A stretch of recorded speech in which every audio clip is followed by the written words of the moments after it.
If your biggest fear in life is someone not liking you, then you're not free.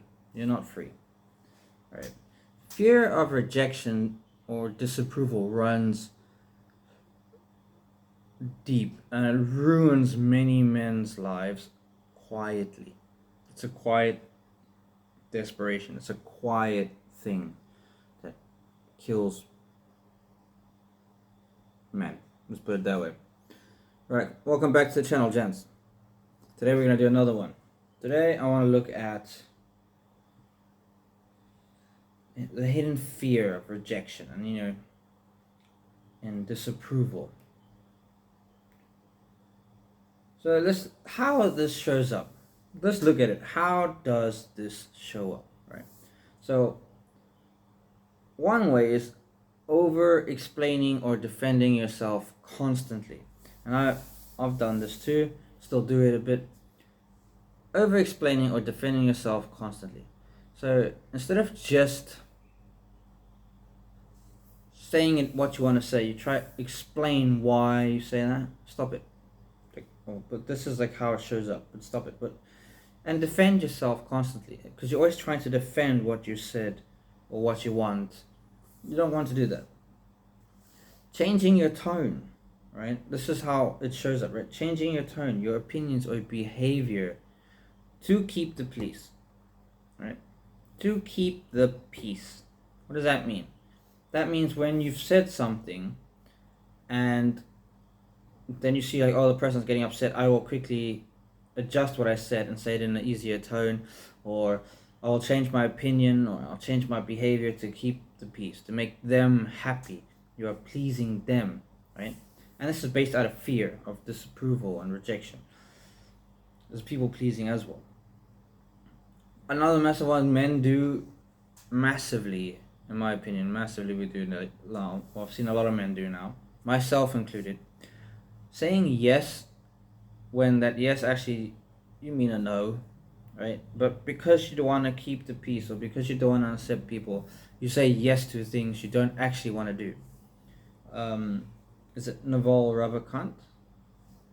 On Modern Wisdom, he had an interview. Brilliant interview. And they were starting off about being holistically selfish, right?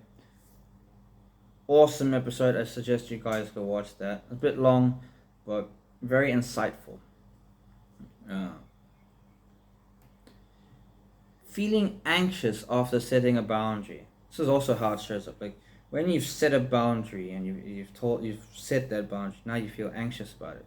You keep worrying about it. You keep thinking about it. You keep, that is fear of disapproval or rejection. Feeling anxious after setting a boundary, I've just said, yeah. So the next thing is once you've set that boundary and you feel anxious, then it goes into the leadership, right? Because now this is part of it, ties into it. You have the leadership role, because with boundaries comes leadership, or with leadership comes the conflict, right? These two ties it. So you avoid the leadership or the boundaries or the conflict to avoid being disliked, right? So your leadership, you don't lead yourself, you don't lead others because you try to avoid conflict. So why does this happen? Why do we do these things, right? Well, it happens because it's rooted in your childhood relationship, your childhood dynamic, right? So you were, as a child, a young little boy, you were being punished. It could be that you're being punished. Could be you were ignored when you asserted yourself. That's the massive one. When you asserted yourself and people ignored you, that kind of taught you that it doesn't matter. My opinion doesn't matter. Then, I'm not going to be loved if I assert myself. I'm going to have to go with what they say to keep the peace, keep the love, to get the love.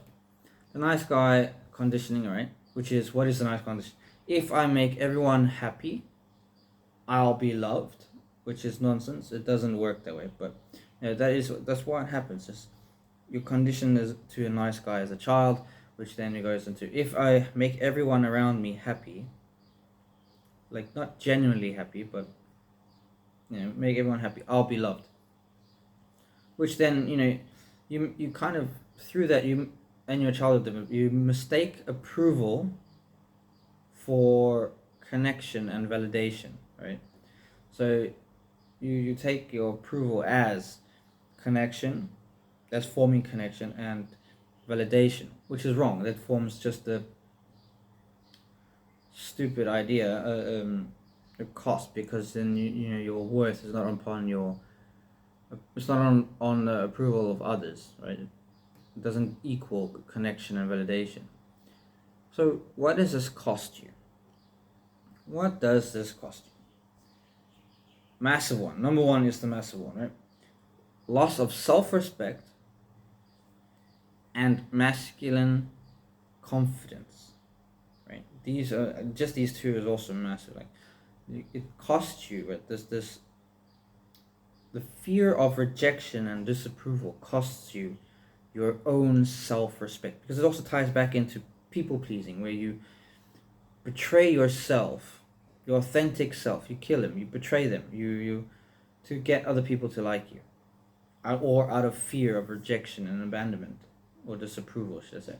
And then your masculine confidence on that sense dies. It just plummets. It just drops, because you're not being masculine on yourself. You're undermining yourself, undermining that confidence, and then your masculinity obviously drops. Burnout and resentment, right? The cost of it is burnout and resentment. You become burnt out dealing with people, disconnected, disengaged, disingenuous, and then you get resentful. You resent other people. You hate them. Speaking from my personal experience, you begin to hate people, hate dealing with people, hate talking to people, you would just rather be an introvert, be alone with whatever it is you're doing, right? It costs you. And then like another one is, your partner will lose respect for you. He will lose attraction for you. Like, I don't want to go too deep into this, but women lose massive amounts of attraction to a man when he fears disapproval and rejection, when he people pleases, and she will stop respecting him when he doesn't stick up for his boundaries and do what he said he's going to do and stand up for himself. And she can realize she can walk all over him, in a sense. That's when you know the end of the relationship is coming. Like, that is, once a woman loses attraction and respect for you, you better do something about it soon, because they will leave in the end, in my opinion.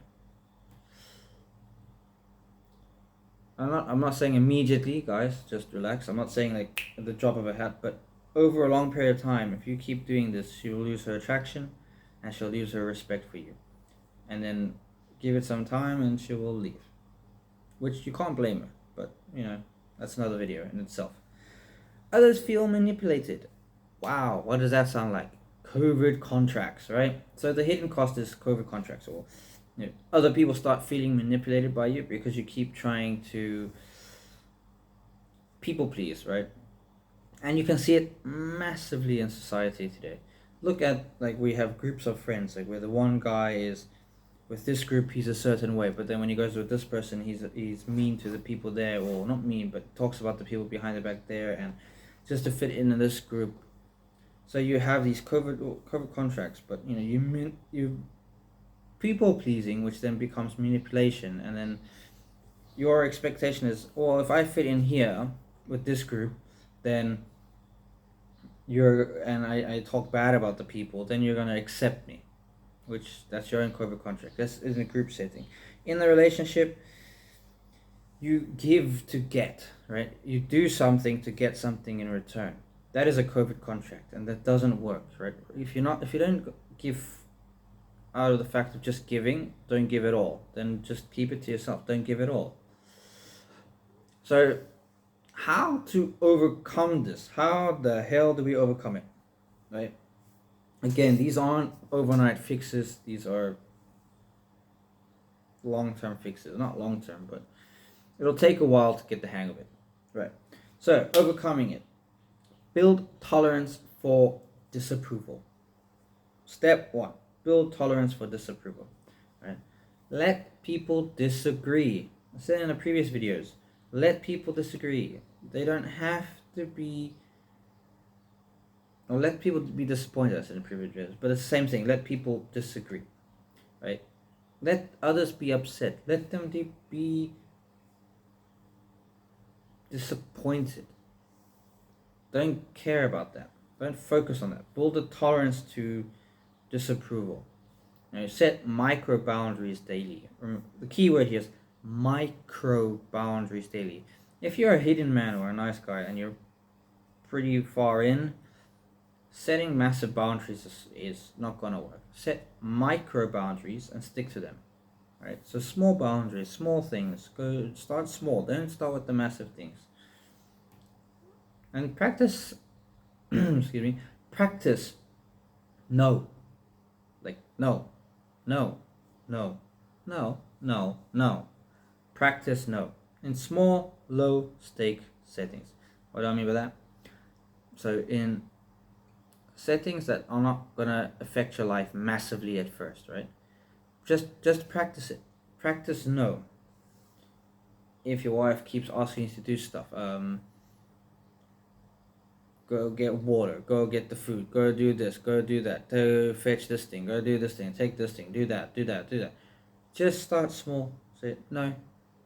No explaining your shit. It's gonna be hella uncomfortable.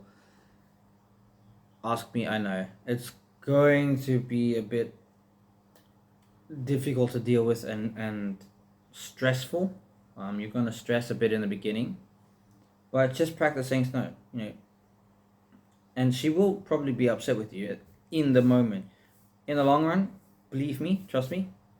Like when I say that, I don't really normally say that, but I mean, talking from personal experience here. In the long run, she will start to get the picture, right?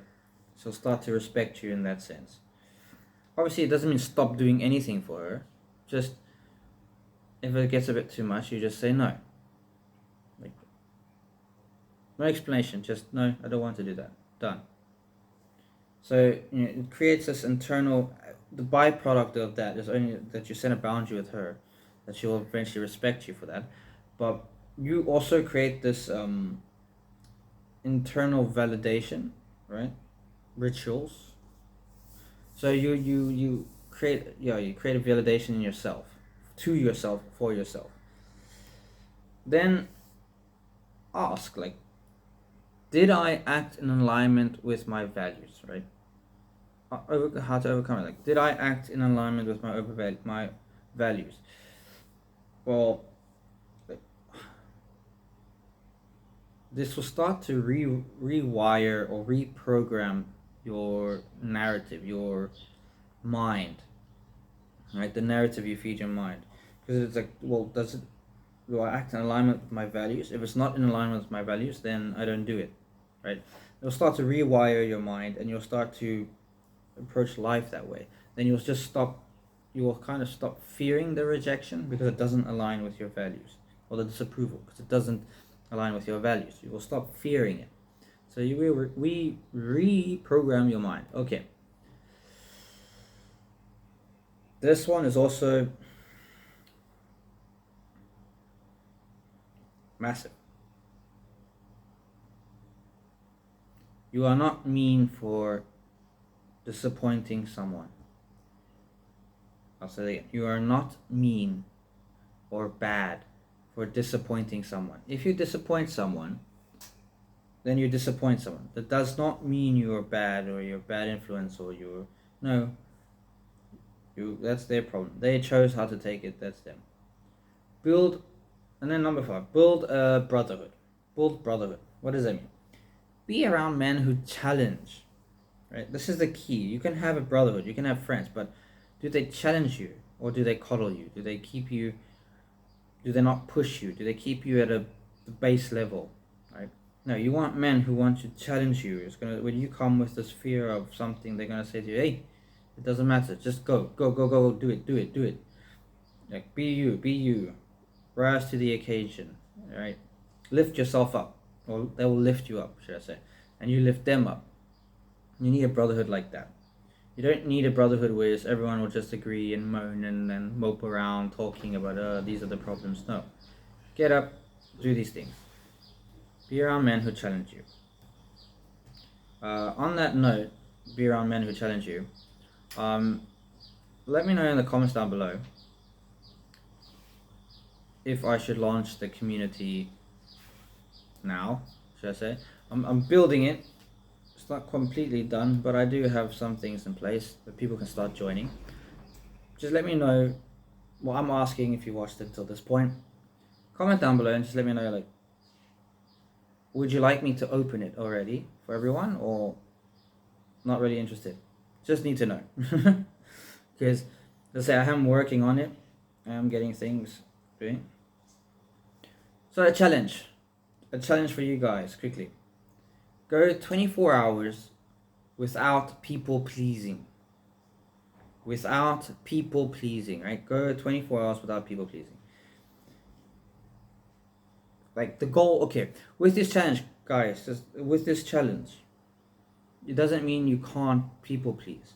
But the point is, for the next 24 hours, try go without it, and mark down or write down or take note of every time you do people please. If you do people please, take note of it. Like, you know. Thanks for joining, and I'll see you in the next one. Cheers.